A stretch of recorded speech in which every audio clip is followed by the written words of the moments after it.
Hello' বন্ধুসকল, good morning. মোৰ নতুন ব্লগ এটালৈ আপোনালোকক সকলোকে স্বাগতম জনাইছোঁ। বেগকেইটা দেখিয়ে চাগে গম পাইছে, আমি বেংগলোৰৰ পৰা গুৱাহাটী যাবলৈ ৰেডি হৈছোঁ।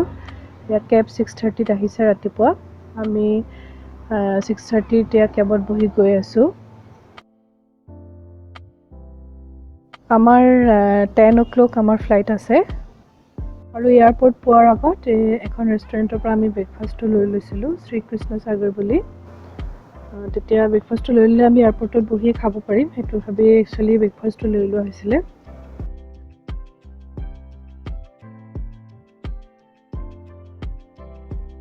এয়া এয়াৰপৰ্টৰ ওচৰত প্ৰায় পাইছোঁহি আৰু এয়াৰপৰ্টৰ ওচৰৰ এৰিয়াটো মোৰ আটাইতকৈ ভাল লাগে।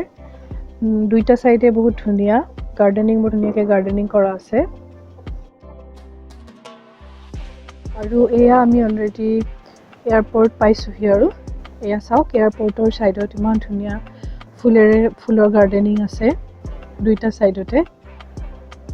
সেয়া আমি পাইছোঁহি আৰু প্ৰায় 5 মিনিটমানৰ পাছতে এয়াৰপৰ্টত আমি সোমাম আৰু।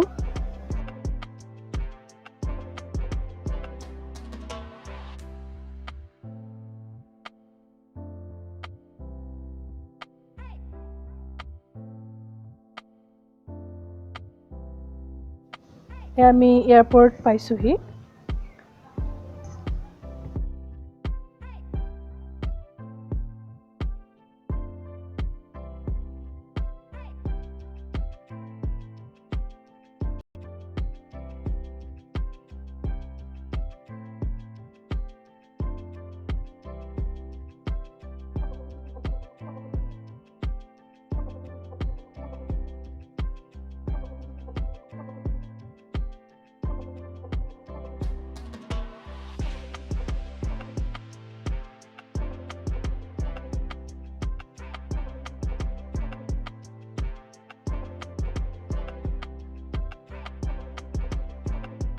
আৰু আমাৰ ছিকিউৰিটি চেক ইন হৈ গৈছে, এয়া আমি ৱেইট কৰি আছোঁ।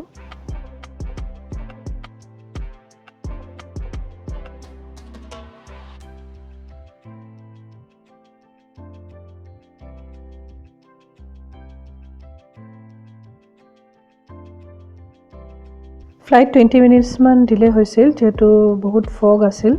এতিয়া যিহেতু ঠাণ্ডা দিন, সেইকাৰণে অলপ সময় ডিলে হৈছিল।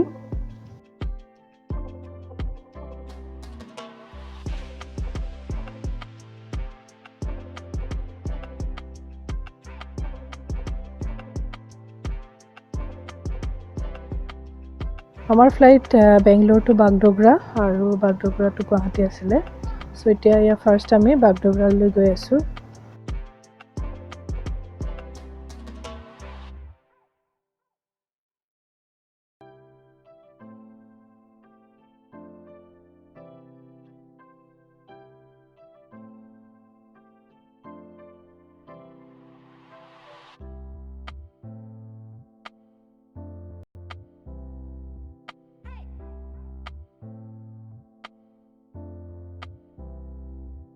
আৰু বাগডোগৰাত ফ্লাইটখন চেঞ্জ কৰি আমি বাগডোগৰা টু গুৱাহাটী গৈ আছোঁ। এই ছাইডত যে দেখিছে, এইটোৱে হৈছে ভূটান বৰ্ডাৰ। আৰু বাগডোগৰাৰ পৰা প্ৰায় এঘণ্টাৰ পাছত আমি গুৱাহাটী পাইছিলোঁ। এয়া গুৱাহাটী এয়াৰপৰ্ট। এয়াৰপৰ্টত নামিয়ে আমি প্ৰথম এই মাজুলীৰ মুখাশিল্পৰ এই ধুনীয়া ডেক'ৰেশ্যনখিনি দেখিবলৈ পাইছিলোঁ, যিহেতু মই যোৱাবাৰ আহোঁতে এইখিনি দেখা পোৱা নাছিলোঁ। আৰু ছাইডতে আমাৰ গড় এটা ধুনীয়াকৈ সজাই থৈছিল, গতিকে এইখিনি দেখি প্ৰথম সোমাই অসম পূৰা ফিলিংছ লাগি গৈছিলে আৰু খুব ভাল লাগিছিলে দেখি। ফটো চটো ল'লোঁ আমি। আচলতে নতুন কিবা এটা দেখিলে অসমত বহুত ভাল লাগে, কাৰণ আমাৰ অসমত ইমানবোৰ বস্তু আমাৰ দেখুৱাবলৈ আছে, কিন্তু আচলতে আমাৰ ভালকৈ শ্ব' কৰিব জনা হোৱা নাছিলে আগতে, কিন্তু এতিয়া অলপ হৈছে আগতকৈ। গতিকে মুখাশিল্প দেখিলোঁ, গড়টো দেখিলোঁ, আৰু এইটো এয়া সত্ৰীয়া সংস্কৃতিৰ এটা ৰূপ বজোৱা। ইয়াত এনেকৈ দুটা মূৰ্তি ৰখা হৈছে, সেইকেইটাও যোৱাবাৰ নাছিলে, হয়তো নতুনকৈ দিছে। কিন্তু এয়াৰপৰ্টত নামি এই তিনিটা বস্তু দেখি সঁচাকৈ ভালেই লাগিছে দেখি।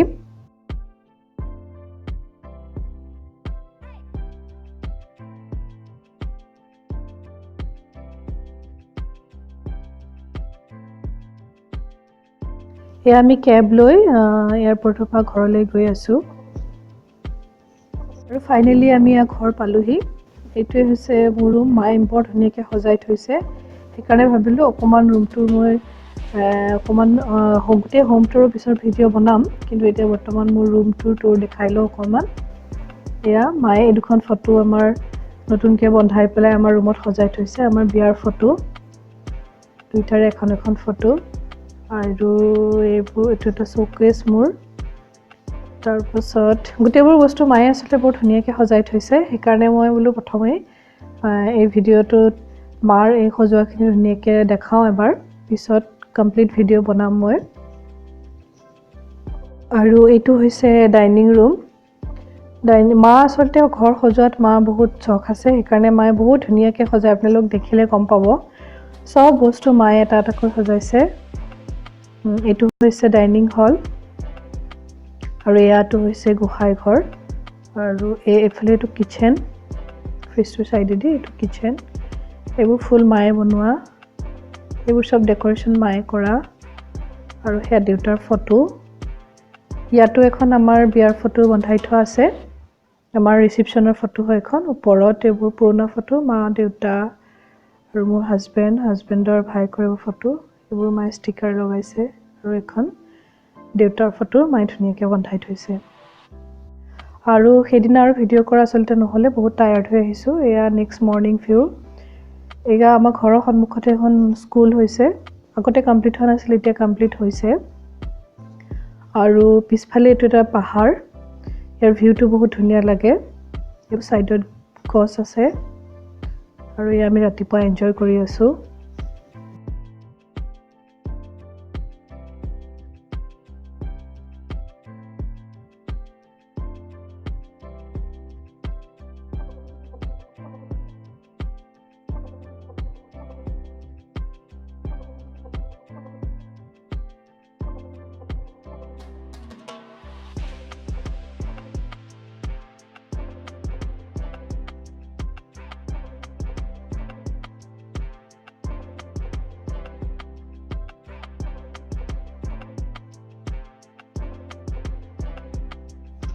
এয়া আমি ব্ৰেকফাষ্টত আজি চলে ভটোৰে বনাইছিলে মায়ে, সেয়া খাই আছোঁ।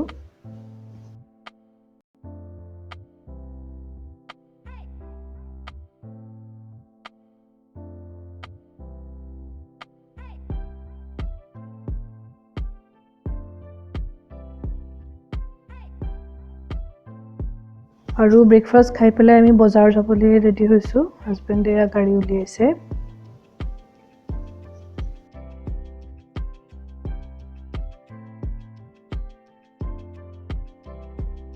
পিছদিনা যিহেতু বিহু, সেয়েহে আমি ভাবিলোঁ হাঁহৰ মাংসটো আগদিনাই কিনি থওঁ, আৰু হাঁহৰ মাংস কিনিবলৈ আমি আহিছিলোঁ বজাৰলৈ। এই হাঁহ এটা অলৰেডি আমি চইচ কৰিছোঁ। গতিকে আজিৰ ভিডিঅ'টো মই এইখিনিতে সামৰিছোঁ। আপোনালোকৰ ভিডিঅ'টো কেনেকুৱা লাগিলে মোক কমেণ্ট কৰি জনাব। আকৌ নতুন ভিডিঅ' এটাৰ সৈতে আকৌ আহি আছোঁ, তেতিয়ালৈকে বাই বাই।